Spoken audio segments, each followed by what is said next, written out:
성도님들 가운데 이런 얘기를 자주 사용합니다. 어떻게 하면 하나님을 기쁘시게 할 수 있을까요? 또 어떻게 하면 하나님의 뜻대로 살 수 있을까요? 주님 뜻대로 살기를 원하고 또 하나님을 기쁘시게 하는 삶을 살아가기를 원하는 그 많은 성도님들의 그런 고백이기도 합니다. 그런데 우리가 하나님을 기쁘시게 하고 또 하나님의 뜻을 이루며 살아가기를 원하는 그 성도의 삶은 하나님이 원하시는 그 일, 그 하나님의 간절한 소원들, 하나님이 원하시는 일을 행하는 것이 하나님을 기쁘시게 하고 또 하나님의 뜻을 이루어 나가는 것입니다. 하나님의 뜻이 무엇일까요? 하나님이 그렇게 간절한 소원, 하나님의 그 소원이 또 무엇일까요? 이것은 하나님께서 하나님의 형상대로 지음을 받은 하나님의 자녀들이 구원받는 것, 심판받지 않고 지옥 가지 않고 영생을 얻는 것, 이것이 하나님의 간절한 소원이요 하나님이 원하시는 하나님의 뜻입니다. 그래서 우리가 그 뜻을 이루어 나가는 것이 하나님을 기쁘시게 하는 것이고 또 하나님을 영화롭게 하는 것이고 또 하나님의 뜻을 이루어 나가는 하나님의 거룩한 백성들이 되는 줄로 믿습니다. 그래서 그 하나님의 소원을 요한복음 3장 16절 말씀에 이렇게 말씀을 하고 있습니다. 우리 한번 같이 읽겠습니다. 하나님이 세상을 이처럼 사랑하사 독생자를 주셨으니 이는 그를 믿는 자마다 멸망하지 않고 영생을 얻게 하려 하심이라. 아멘. 하나님의 간절한 소원은 하나님께서 이 세상의 모든 하나님의 그 백성들 사람들이 멸망하지 않고 영생 얻기를 소원한 것입니다. 그래서 그렇게 소중한 독생자까지 이 땅에 보내주신 것입니다. 우리가 이런 하나님의 뜻을 알고 우리가 영생을 얻도록 하는 것, 구원받도록 하는 것, 이 일에 우리가 참여하는 것이 우리가 하나님을 기쁘시게 하는 것입니다. 이것이 바로 또 전도인 것입니다. 우리가 어떻게 사람들을 구원할 수 있을까요? 그것은 복음을 전하는 것입니다. 포기하지 않고 성령의 도우심 속에 우리가 끝까지 우리가 하나님의 복음을 전하는 것, 복음을 전하는 것이 바로 우리 하나님을 기쁘시게 하는 것이고 하나님의 소원을 이루어 드리는 것이고 하나님의 뜻을 이루어 드리는 것입니다. 그때 하나님은 우리의 소원도 이루어 주시는 것입니다. 그러나 이 전도가 또 항상 기쁜 마음으로만 할 수 있는 일은 아닙니다. 전도하는 현장에 많은 박해가 있고 핍박이 있습니다. 또 사람이 두려울 때도 있습니다. 또 여러 가지 상황 때문에 못할 때도 있습니다. 그러나 이 전도는 그렇게 할 수 없는 그런 상황이라도 꼭 해야 됨을 바울 사도가 가르치고 있습니다. 고린도전서 9장 16절에 바울은 이렇게 고백을 합니다. 우리 한번 같이 읽겠습니다. 내가 복음을 전할지라도 자랑할 것이 없으면 내가 부득불할 일임이라. 만일 복음을 전하지 아니하면 내게 화가 있을 것이로다. 아멘. 바울은 평생 회심을 하고 난 다음 부활하신 예수님을 만나고 그렇게 열정적으로 복음을 전했습니다.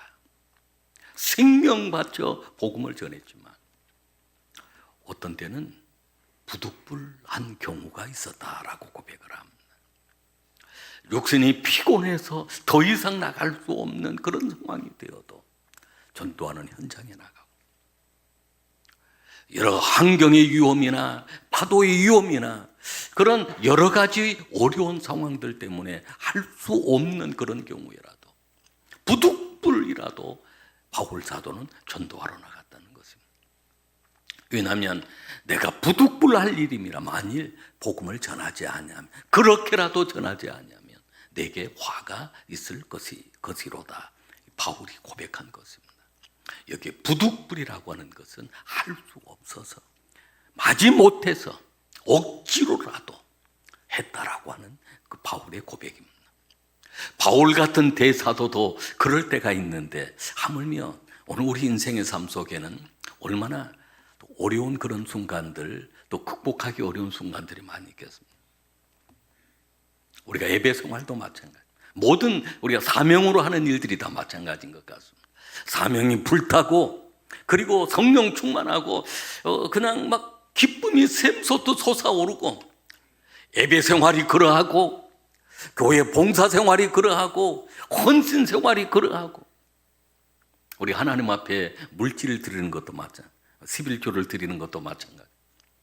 그게 충만해서 막 기쁨으로, 감사함으로 막 더 드리고 싶은 그럴 때도 있지만, 때로는 마음에 욕심이 생기거나, 또 삶이 지치고 피곤하거나, 또 우리가 잘 쓰는 시험이 들었거나 그러면 교회 봉사하는 일이 싫어지고, 예배 시간 나가는 것이 싫어지고, 그래서 할 수 없는 상황들이 생겨납니다.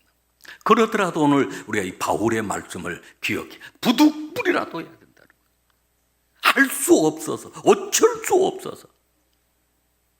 그래서 10분도 중요합니다. 우리가 봉독한 본문의 말씀은 예수님께서 십자가에 죽으시고 부활하셨습니다. 부활하신 주님이 엠마오로 내려가던 두 제자를 만나셨는데, 그 제자들이 부활하신 예수님을 못 알아봤습니다. 나중에 그분이 예수님이었구나를 깨달고, 예루살렘 돌아와서 다른 제자들이 모여 있는 곳에 모여서 내가 부활의 예수님을 만났다라고 하니까, 어떤 제자들은 의심도 했습니다. 그때 예수님이 그 자리에 찾아오신 것입니다. 평강이 있을지어다 라고 그 제자들에게 평강을 주시고, 그리고 말씀을 통해서 그들을 깨닫게 하시고, 오늘 시작한 말씀이 이제 45절에 이에 그들의 마음을 열어 성경을 깨닫게 하시고, 성경을 깨닫게 하시고, 그리고 전도하라고 주시는 소중한 말씀을 하시고, 그리고 승천하시게 되어집니다. 승천하시기 전에 부활하신 주님이 마지막 제자들에게 부탁하신 그 말씀이 오늘 우리가 봉독한 말씀입니다. 어떤 말씀을 주셨을까요? 오늘 우리에게 주시는 귀한 말씀인데, 오늘 이 말씀이 내마의 말씀으로 우리 가운데 임해야 될 줄로 믿습니다. 첫째는 전도하라고 복음을 주셨습니다. 우리 한번 따라하겠습니다. 복음을 주셨습니다. 우리 한번 더 따라, 나에게도 복음을 주셨습니다. 할렐루야. 46절 47절에 복음이 무엇인가를 말씀합니다. 우리 한번 같이 읽겠습니다. 또 이르시되 이같이 그리스도가 고난을 받고 제3일에 죽은 자 가운데서 살아날 것과 또 그 이름으로 제사함을 받게 하는 회개가 예루살렘에서 시작하여 모든 족속에게 전파될 것이 기록되었으니 아멘. 46절에 그렇게 말씀하고 있습니다. 그리스도께서 오늘 우리를 위하여 죽으셨다는 것입니다. 그리스도께서 죽은 자 가운데 살아나셨다는 것, 이것이 복음입니다. 47절에 그 그리스도의 죽으심을 통해서, 부활하심을 통해서 오늘 우리는 제사함을 받게 되었다는 것입니다. 이것이 복음입니다. 할렐루야. 나를 위하여 죽으시고 부활하신 주님, 그리고 그 예수님을 통하여 내가 제사함을 받고 구원함을 받았다는 것, 오늘 이것이 복음이다라고 하는 말씀입니다. 여러분, 그렇습니다.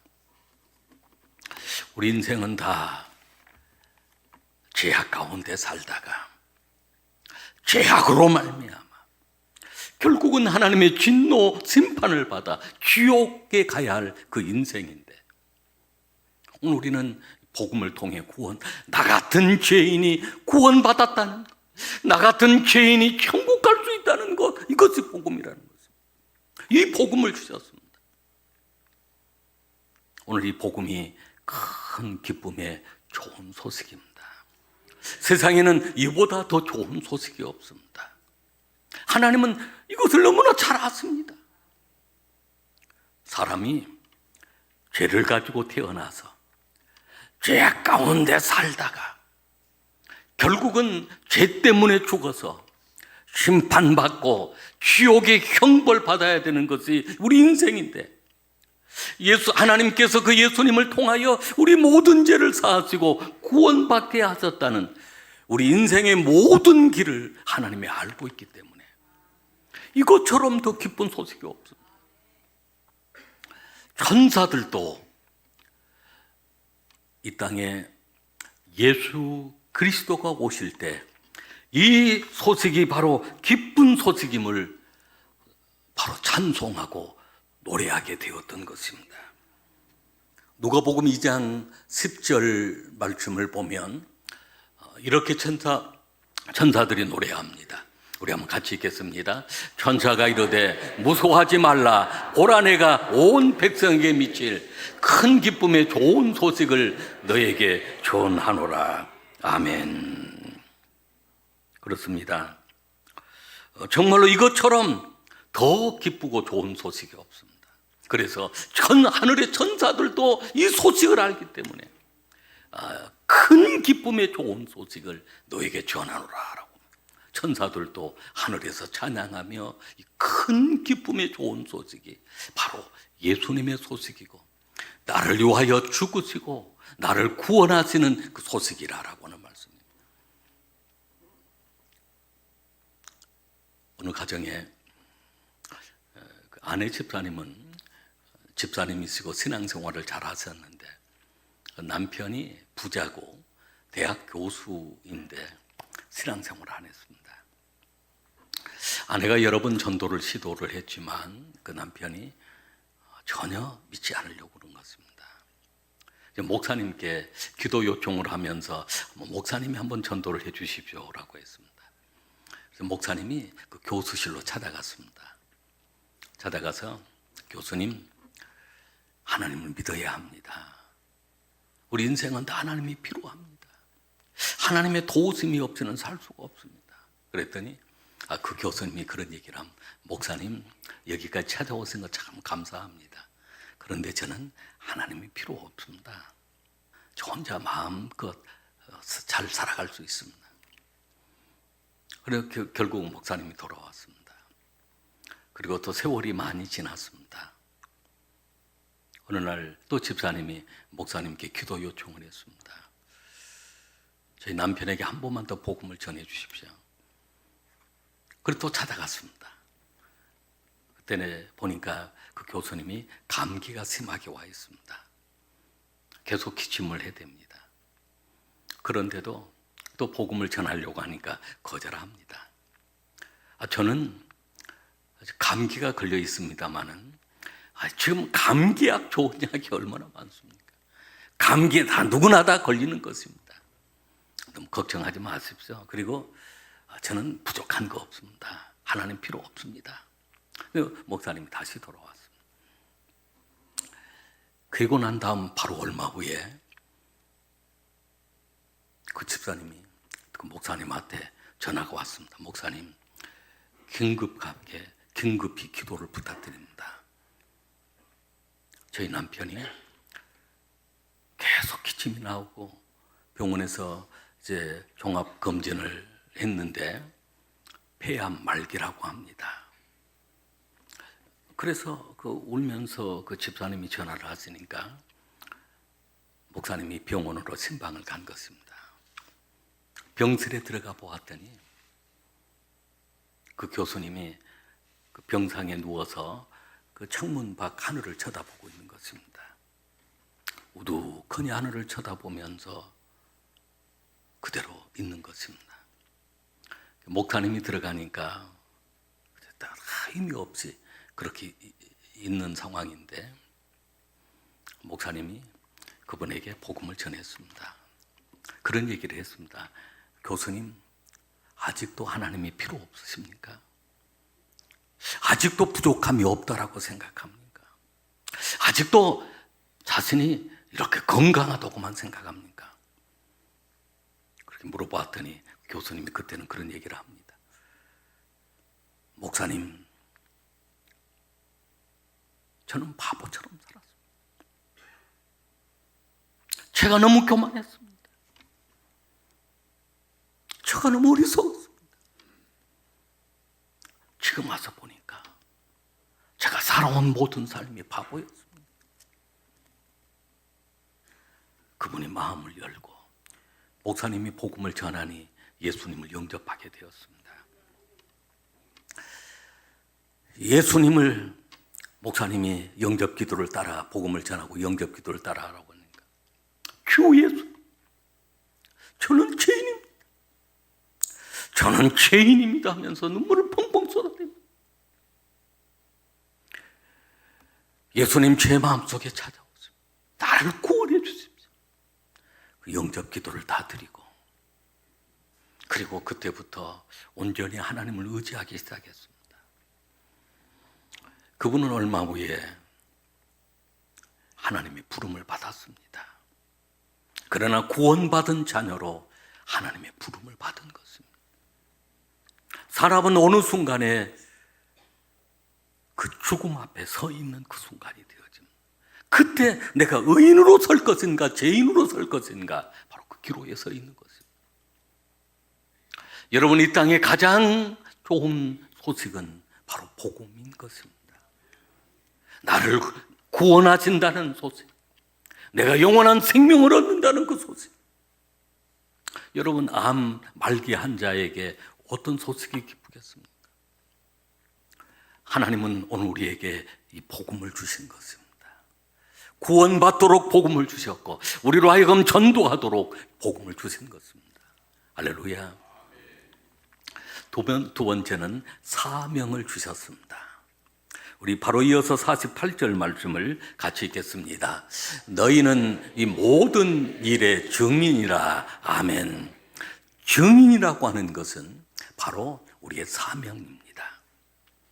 하나님은 오늘 이 사명을 위해서 우리에게 소명을 주셨습니다. 소명은 하나님의 부르심입니다. 사명은 하나님이 오늘 우리를 보내신 것입니다. 우리는 소명받은 자요 또 사명받은 자인 것입니다. 너희는 했습니다. 이 너희는 이 속에 지금 11제자, 그 자리에 앉아있는 11제자가 바로 너희는, 그리고 11제자를 통해서 전 세계에 세워질 모든 교회와 모든 성도님들이 바로 너희는 이 속에 들어있습니다. 너희는 이 모든 일, 예수님의 십자가와 죽으심, 그리고 이 복음을 통해 죄사함을 받고 구원받는 이 일의 증인이다. 증인이라고 하는 이 단어는 말티스라고 하는 단어입니다. 말티스. 여기에 순교자라고 하는 그런 뜻이 들어있습니다. 복음을 전하다가 수많은 사람들이 순교를 당한 것입니다. 우리 한국에도 복음을 전하기 위해 들어왔던 수많은 선교사들이, 또 초대교회에 예수를 믿었던 수많은 사람들이 바로 전도하다가 또 믿음을 갖다가 순교를 당한 것입니다. 바로 이것이 사명자의 길이기도 한 것입니다. 오늘 우리는 이 소중한 사명들을 주님이 주신 것입니다. 너희는 이 모든 일의 증인이라라고 말씀했습니다. 우리는 끝까지 이 사명을 감당하는 하나님의 자녀들이 되어야 될 줄로 믿습니다. 여러분, 우리가 살아가는 삶이 그렇습니다. 세상에서 먹고 살기 위해서 직장 생활을 하기도 하고, 장사를 하기도 하고, 사업을 하기도 하고, 장사가 크게 하는 건 사업입니다. 이런 모든 일들이 다 먹고 살기 위해서 하는 것 같지만 바로 그 자리에서 우리가 복음을 전하고 사명을 감당한다면 바로 우리는 거룩한 사명자로 살아가는 것입니다. 가정을 통해 가정이 거룩한 가정이 되는 것은 바로 그 가정이 하나님 나라가 그 가정을 통해 확장되어 나가기 때문에 성도의 가정이 거룩한 가정이 되어집니다. 우리의 직장이, 우리의 일하는 일터가, 사업장이 그 목적이 복음을 전하는 데 목적을 가지고 우리가 직장 생활을 하고 사업을 한다면 바로 그것이 거룩한 장소가 되어지는 것입니다. 우리에게 주어진 소중한 물질들이 하나님 복음을 위하여 쓰여진다면 바로 그 물질이 거룩한 물질이 되어지는 것입니다. 바울 사도는 자신의 사명에 대해서 이렇게 고백을 합니다. 사도행전 20장 24절 말씀을 우리 한번 같이 읽겠습니다. 내가 달려갈 길과 주 예수께 받은 사명 곧 하나님의 은혜의 복음을 증언하는 일을 마치려 하면은 나의 생명조차 조금도 귀한 것으로 여기지 아니하노라. 아멘. 바울 사도는 내가 달려갈 길과 주 예수께 받은 사명, 하나님의 은혜의 복음을 증언하는 일을 마치려 하면은 나의 생명조차도 조금도 귀한 것으로 여기지 않는, 나의 물질조차도 조금도 귀한 것으로 여기지 않고 전제처럼 다 부어드린다라고 하는 말씀. 이것이 사명입니다.